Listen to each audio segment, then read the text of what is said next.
Hi, welcome back to Weird Worlds. If you enjoy my content, please consider hitting the like button. It's the only way the YouTube algorithm notices me.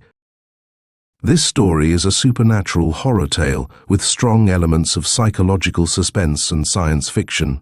It follows the inexplicable journey of an elderly man and woman trapped on a runaway subway car, guided by a seemingly cursed and immortal figure. Themes of time reversal, eternal damnation, and the disorienting nature of reality permeate the narrative. The plot explores existential questions and the frightening possibility of being lost in time. Train for Flushing by Malcolm Jameson. Weird Tales, March 1940. They ought never to have hired that man. Even the most stupid of personnel managers should have seen at a glance that he was mad. Perhaps it is too much to expect such efficiency these days. In my time, a thing like this could not have happened. They would have known the fellow was under a curse. It only shows what the world has come to.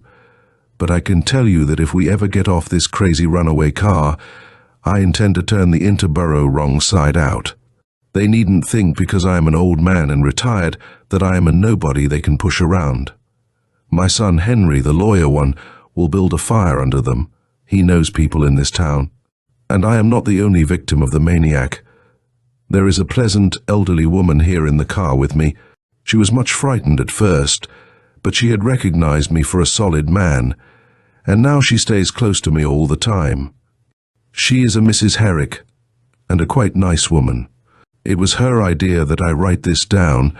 It will help us refresh our memories when we come to testify. Just at the moment, we are speeding atrociously downtown along the 7th Avenue line of the subway, but we are on the Uptown Express track. The first few times we tore through those other trains, it was terrible. I thought we were sure to be killed. And even if we were not, I have to think of my heart. Dr. Steinbach told me only last week how careful I should be. Mrs. Herrick has been very brave about it, but it is a scandalous thing to subject anyone to, above all such a kindly little person. The madman who seems to be directing us, if charging wildly up and down these tracks implies direction, is now looking out the front door, staring horribly at the gloom rushing at us. He is a big man and heavy-set, very weathered and tough-looking. I am nearing 80 and slight. There is nothing I can do but wait for the final crash. For crash we must sooner or later, unless some interborough official has brains enough to shut off the current to stop us. If he escapes the crash, the police will know him by his heavy red beard and tattooing on the backs of his hands.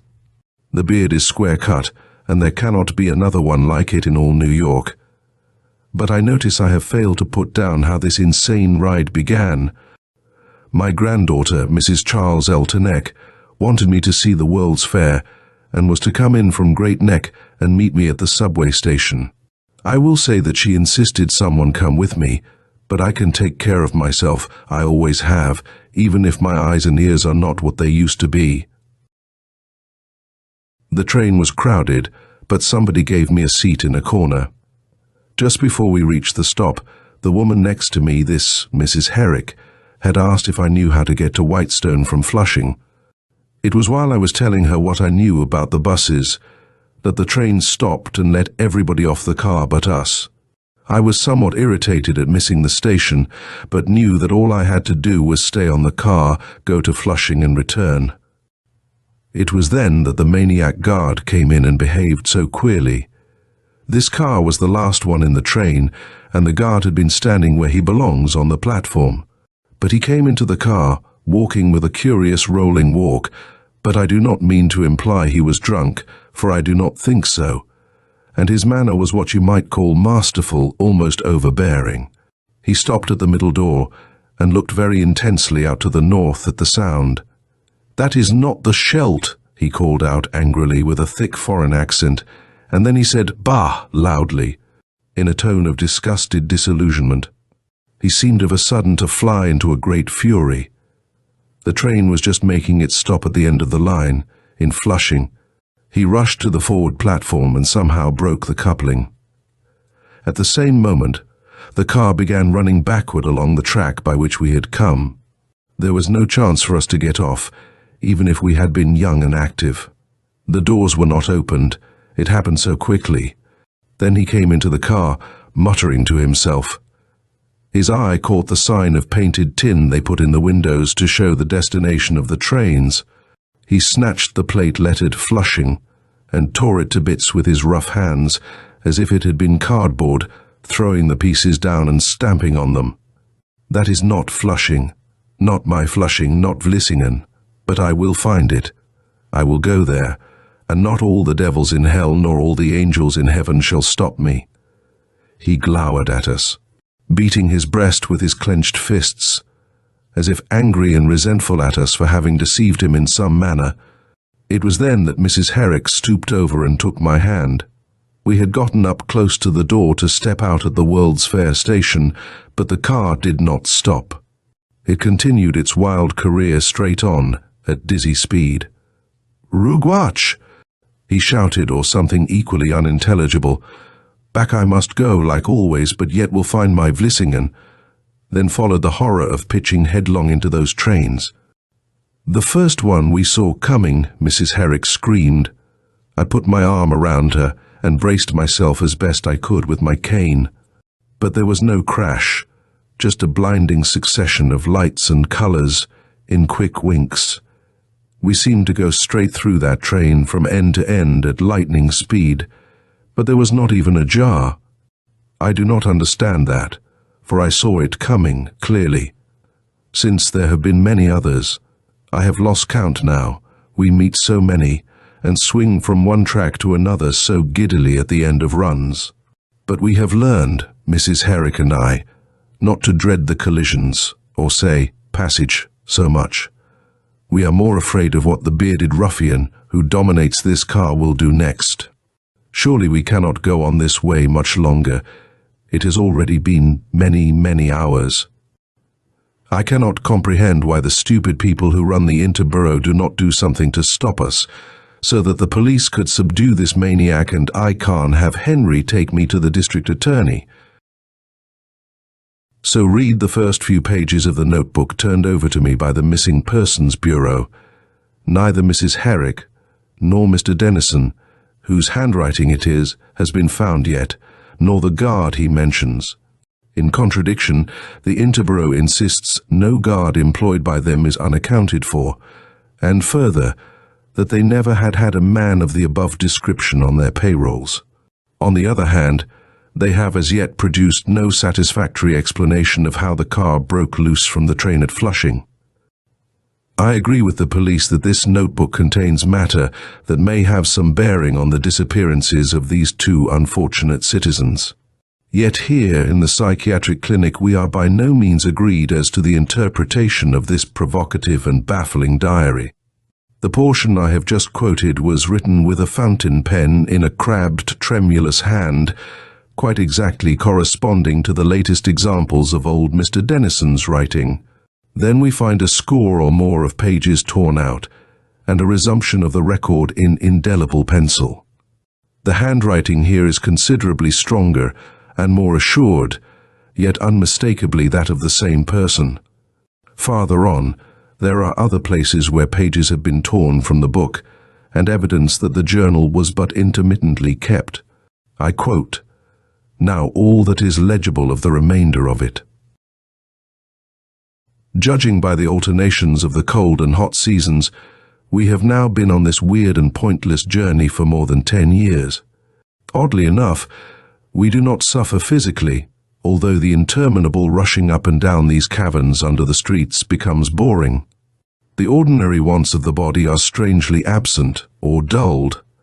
We sense heat and cold, for example, but do not find their extremes particularly uncomfortable, while food has become an item of far distant memory. I imagine, though, we must sleep a good deal. The guard has very little to do with us, ignoring us most of the time as if we did not exist. He spends his days sitting brooding at the far end of the car, staring at the floor, mumbling in his wild red beard. On other days he will get up and peer fixedly ahead as if seeking something. Again he will pace the aisle in obvious anguish, flinging his outlandish curses over his shoulder as he goes. Verdurmt and verwünscht are the commonest ones.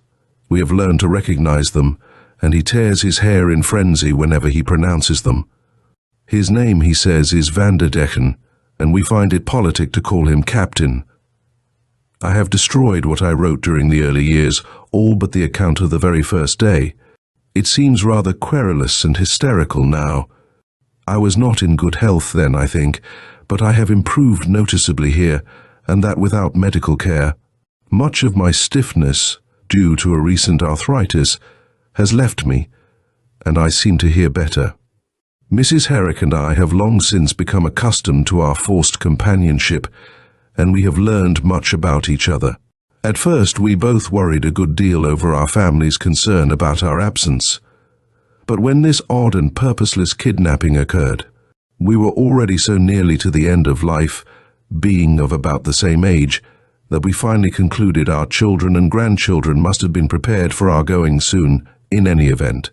It left us only with the problem of enduring the tedium of the interminable rolling through the tubes of the interborough. In the pages I have deleted, I made much of the annoyance we experienced during the early weeks due to flickering through oncoming trains. That soon came to be so commonplace, occurring as it did every few minutes, that it became as unnoticeable as our breathing. As we lost the fear of imminent disaster, our riding became more and more burdensome through the deadly monotony of the tunnels. Mrs. Herrick and I diverted ourselves by talking, and to think in my earlier entries in this journal I complained of her garrulousness, or by trying to guess at what was going on in the city above us by watching the crowds on the station platforms.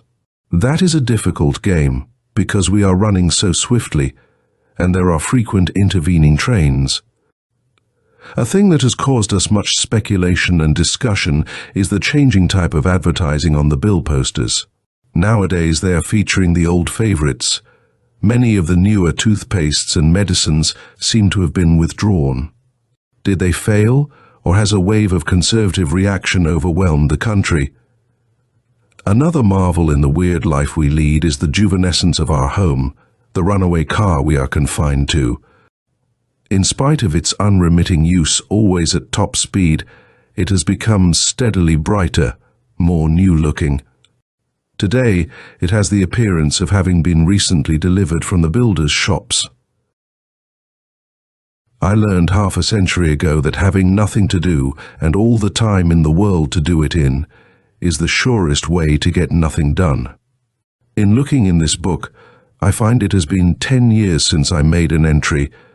It is a fair indication of the idle, routine life in this wandering car. The very invariableness of our existence has discouraged keeping notes. But recent developments are beginning to force me to face a situation that has been growing ever more obvious. The cumulative evidence is by now almost overwhelming that this state of ours has a meaning, has an explanation.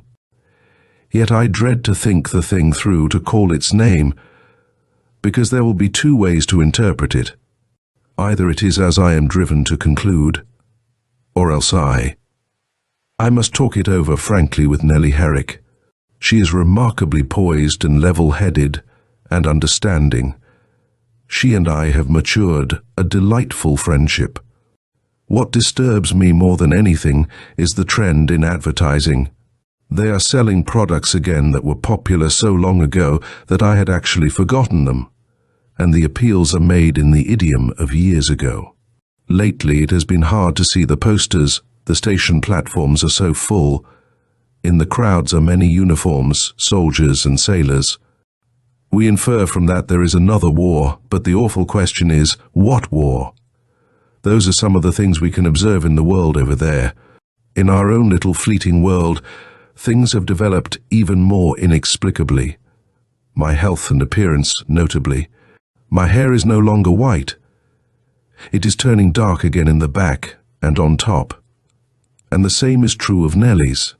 There are other similar changes for the better. I see much more clearly, and my hearing is practically perfect. The culmination of these disturbing signals of retrogression has come with the newest posters. It is their appearance that forces me to face the facts. Behind the crowds we glimpse new appeals, many and insistent, buy victory loan bonds. From the number of them to be seen, one would think we were back in the happy days of 1919, when the soldiers were coming home from the World War. My talk with Nellie has been most comforting and reassuring. It is hardly likely that we should both be insane and have identical symptoms. The inescapable conclusion that I dreaded to put into words is so, it must be so. In some unaccountable manner, we are unliving life. Time is going backward. Rugwatch, the mad Dutchman, said that first day when he turned back from Flushing, "We will go backward to his Flushing, the one he knew." Who knows what Flushing he knew? It must be the Flushing of another age, or else why should the deranged wizard, if it is he who has thus reversed time, choose a path through time itself? Helpless, we can only wait and see how far he will take us. We are not wholly satisfied with our new theory. Everything does not go backward, otherwise how could it be possible for me to write these lines? I think we are like flies crawling up the walls of an elevator cab while it is in full descent.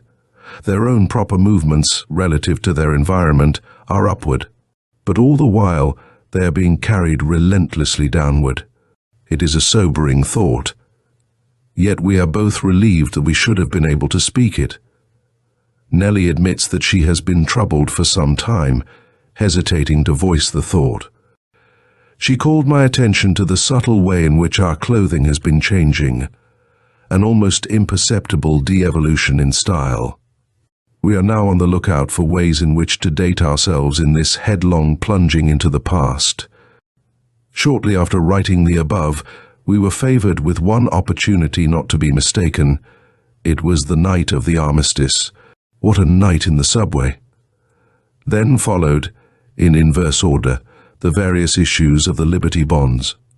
Over 40 years ago, counting time both ways, forward, then again backward, I was up there, $1 a year man selling them on the streets. Now we suffer a new anguish, imprisoned down here in this racing subway car. The evidence all around us brings a nostalgia that is almost intolerable. None of us knows how perfect his memory is until it is thus prompted. But we cannot go up there. We can only guess at what is going on above us.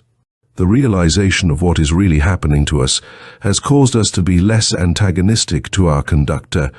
His sullen brooding makes us wonder whether he is not a fellow victim. Rather than our abductor, he seems so unaware of us usually. At other times, we regard him as the principal in this drama of the gods, and are bewildered at the curious twist of fate that has entangled us with the destiny of the unhappy Vanderdeshan, for unhappy he certainly is. Our anger at his arrogant behavior has long since died away. We can see that some secret sorrow gnaws continually at his heart. "There is een vloek over me," he said gravely one day, halting unexpectedly before us in the midst of one of his agitated pacings of the aisle. He seemed to be trying to explain, apologize for, if you will, our situation. "Accursed I am, damned." He drew a great breath, looking at us appealingly. Then his black mood came back on him with a rush, and he strode away growling mighty Dutch oaths. "But I will best them, God himself shall not prevent me, not if it takes all eternity." Our orbit is growing more restricted. It is a long time now since we went to Brooklyn, and only the other day we swerved suddenly at Times Square and cut through to Grand Central. Considering this circumstance, the type of car we are in now, and our costumes, we must be in 1905 or thereabouts. That is a year I remember with great vividness. It was the year I first came to New York. I keep speculating on what will become of us. In another year, we will have plummeted the full history of the subway. What then? Will that be the end? Nellie is the soul of patience. It is a piece of great fortune, a blessing, that since we were doomed to this wild ride, we happened in it together. Our friendship has ripened into a warm affection that lightens the gloom of this tedious wandering. It must have been last night that we emerged from the caves of Manhattan. 34 years of darkness is ended. We are now out in the country going west. Our vehicle is not the same. It is an old-fashioned day coach, and ahead is a small locomotive. We cannot see engineer or fireman, but Van der Decken frequently ventures across the swaying, open platform and mounts the tender, where he stands firmly with wide-spread legs, scanning the country ahead through an old brass long glass. His uniform is more nautical than railroadish. It took the sunlight to show that to us. There was always the hint of salt air about him. We should have known who he was from his insistence on being addressed as Captain. The outside world is moving backward. When we look closely at the wagons and buggies in the muddy trails alongside the right-of-way fence, we can see that the horses or mules are walking or running backward. But we pass them so quickly, as a rule, that their real motion is inconspicuous. We are too grateful for the sunshine and the trees after so many years of gloom to quibble about this topsy-turvy condition. 5 years in the open has taught us much about nature in reverse. There is not so much difference as one would suppose. It took us a long time to notice that the sun rose in the west and sank in the east. Summer follows winter, as it always has. It was our first spring, or rather, the season that we have come to regard as spring, that we were really disconcerted. The trees were bare, the skies cloudy, and the weather cool. We could not know at first sight whether we had emerged into spring or fall. The ground was wet, and gradually white patches of snow were forming. Soon the snow covered everything. The sky darkened, and the snow began to flurry, drifting and swirling upward, out of sight. Later we saw the ground covered with dead leaves, so we thought it must be fall. Then a few of the trees were seen to have leaves, then all. Soon the forests were in the full glory of red and brown autumn leaves. But in a few weeks, those colors turned gradually through oranges and yellows to dark greens, and we were in full summer. Our fall, which succeeded the summer, was almost normal, except toward the end, when the leaves brightened into paler greens, dwindled little by little to mere buds and then disappeared within the trees. The passage of a troop train, its windows crowded with campaign-hatted heads and waving arms, tells us another war has begun, or more properly, ended. The soldiers are returning from Cuba. Our wars, in this backward way by which we approach and end in anxiety, more nostalgia. I finished that war as a major. I keep looking eagerly at the throngs on the platforms of the railroad stations as we sweep by them, hoping to sight a familiar face among the yellow-legged cavalry. More than 80 years ago it was, as I reckon it, 40 years of it spent on the road to senility, and another 40 back to the prime of life. Somewhere among those blue-uniformed veterans am I, in my original phase. I cannot know just where, because my memory is vague as to the dates. I have caught myself entertaining the idea of stopping this giddy flight into the past, of getting out and finding my way to my former home. Only, if I could, I would be creating tremendous problems. There would have to be some sort of mutual accommodation between my alter ego and me. It looks impossible, and there are no precedents to guide us. Then, all my affairs have become complicated by the existence of Nell. She and I have had many talks about this strange state of affairs, but they are rarely conclusive. I think I must have overestimated her judgment a little in the beginning, but it really doesn't matter. She has developed into a stunning woman, and her quick, ready sympathy makes up for her lack in that direction. I glory particularly in her hair, which she lets down some days. It is thick and long and beautifully wavy, as hair should be. We often sit on the back platform, and she allows it to blow free in the breeze, all the time laughing at me because I adore it so. Captain Van der Decken notices us not at all, unless in scorn. His mind, his whole being, is centered on getting back to Flushing, his Flushing that he calls Vlissingen, wherever that may be in time or space. Well, it appears that he is taking us back too, but it is backward in time for us. As for him, time seems meaningless. He is unchangeable. Not a single hair of that piratical beard has altered since that far future day of long ago when he broke our car away from the Interborough train in Queens. Perhaps he suffers from the same sort of unpleasant immortality the mythical wandering Jew is said to be afflicted with. Otherwise, why should he complain so bitterly of the curse he says is upon him? Nowadays he talks to himself much of the time, mainly about his ship. It is that which he hopes to find, since the Flushing beyond New York proved not to be the one he strove for. He says he left it cruising along a rocky coast. He has either forgotten where he left it, or it is no longer there, for we have gone to all the coastal points touched by the railroads. Each failure brings fresh storms of rage and blasphemy. Not even perpetual frustration seems to abate the man's determination or capacity for fury. That Dutchman has switched trains on us again. This one hasn't even pinched gas, nothing but coal oil. It is smoky, and it stinks. The engine is a wood burner with a balloon stack. The sparks are very bad and we cough a lot. I went last night when the Dutchman wasn't looking and took a look into the cab of the engine. There is no crew and I found the throttle closed. A few years back that would have struck me as odd, but now I have to accept it. I did mean to stop the train so I could take Nell off, but there is no way to stop it. It just goes along, I don't know how. On the way back, I met the Dutchman, shouting and swearing the way he does on the forward platform. I tried to throw him off the train. I am as big and strong as he is, and I don't see why I should put up with his overbearing ways.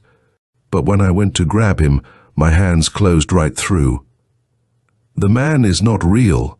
It is strange I never noticed that before. Maybe that is why there is no way to stop the train, and why nobody ever seems to notice us. Maybe the train is not real either. I must look tomorrow and see whether it casts a shadow. Perhaps even we are not. But Nell is real. I know that. The other night we passed a depot platform where there was a political rally, a torchlight parade. They were carrying banners. Garfield for president. If we are ever to get off this train, we must do it soon. Nell says no, it would be embarrassing. I try to talk seriously to her about us, but she just laughs and kisses me and says let well enough alone. I wouldn't mind starting life over again, even if these towns do look pretty rough. But Nell says that she was brought up on a Kansas farm by a stepmother, and she would rather go on to the end and vanish if need be, than go back to it. That thing about the end troubles me a lot, and I wish she wouldn't keep mentioning it. It was only lately that I thought about it much, and it worries me more than death ever did in the old days. We know when it will be. 1860 for me, on the 3rd day of August. The last 10 years will be terrible, getting smaller, weaker, more helpless all the time, and winding up as a messy, squally baby. Why, that means I have only about 10 more years that are fit to live. When I was this young before, I had a lifetime ahead. It's not right. And now she has made a silly little vow, until birth do us part, and made me say it with her. It is too crowded in here, and it jolts awfully. Nell and I are cooped up in the front seats, and the captain stays in the back part, the quarterdeck, he calls it. Sometimes he opens the door and climbs up into the driver's seat. There is no driver, but we have a 4-horse team and they gallop all the time, day and night. The captain says we must use a stagecoach, because he has tried all the railroad tracks and none of them is right. He wants to get back to the sea he came from and to his ship. He is not afraid that it has been stolen, for he says most men are afraid of it. It is a haunted ship, it appears, and brings bad luck. We passed 2 men on horses this morning. One was going our way and met the other coming. The other fellow stopped him, and I heard him holler. They killed Custer and all his men, and the man that was going the same way we were said, "The bloodthirsty heathens. I'm going to jine." Nellie cries a lot. She's afraid of Indians. I'm not afraid of Indians. I would like to see one. I wish it was a boy with me instead of this little girl. Then we could do something. All she wants to do is play with that fool dolly. We could make some bows and arrows and shoot at the buffaloes, but she says that is wicked. I tried to get the captain to talk to me, but he won't. He just laughed and said, "Een tid kies aan voor op ship." That made me mad, talking crazy talk like that, and I told him so. "Time," he bellows, laughing like everything. "'Twill all be right in time." And he looks hard at me, showing his big teeth in his beard. 400, 500, 600 years more, it is nothing. I have all eternity, but one more on my ship, I will get there. I have sworn it. You come with me, and I will show you the sea, the great Indian Sea behind the Cape of Good Hope. Then someday, if those accursed headwinds abate, I will take you home with me to Flushing. That I will, though the devil himself, or all the... And then he went off to cursing and swearing the way he always does in his crazy Dutchman's talk. Nellie is mean to me. She is too bossy. She says she will not play unless I write in the book. She says I am supposed to write something in the book every day. There is not anything to put in the book. Same old stagecoach, same old captain, same old everything. I do not like the captain. He is crazy. In the night time he points at the stars shining through the roof of the coach and laughs. Then he gets mad and swears and curses something awful. When I get big again, I am going to kill him. I wish we could get away. I am afraid. It would be nice if we could find Mama. This terminates the legible part of the notebook. All of the writing purporting to have been done in the stagecoach is shaky, and the letters are much larger than earlier in the script. The rest of the contents is infantile scribblings or grotesque childish drawings. Some of them show feathered Indians drawing bows and shooting arrows. The very last one seems to represent a straight up and down cliff with wiggly lines at the bottom to suggest waves, and off a little way is a crude drawing of a galleon or other antique ship. This notebook, together with Mr. Dennison's hat and cane and Mrs. Herrick's handbag, were found in the derailed car that broke away from the Flushing train and plunged off the track into the meadows. The police are still maintaining a perfunctory hunt for the two missing persons, but I think the fact they brought this journal to us clearly indicates they consider the search hopeless. Personally, I really do not see of what help these notes can be.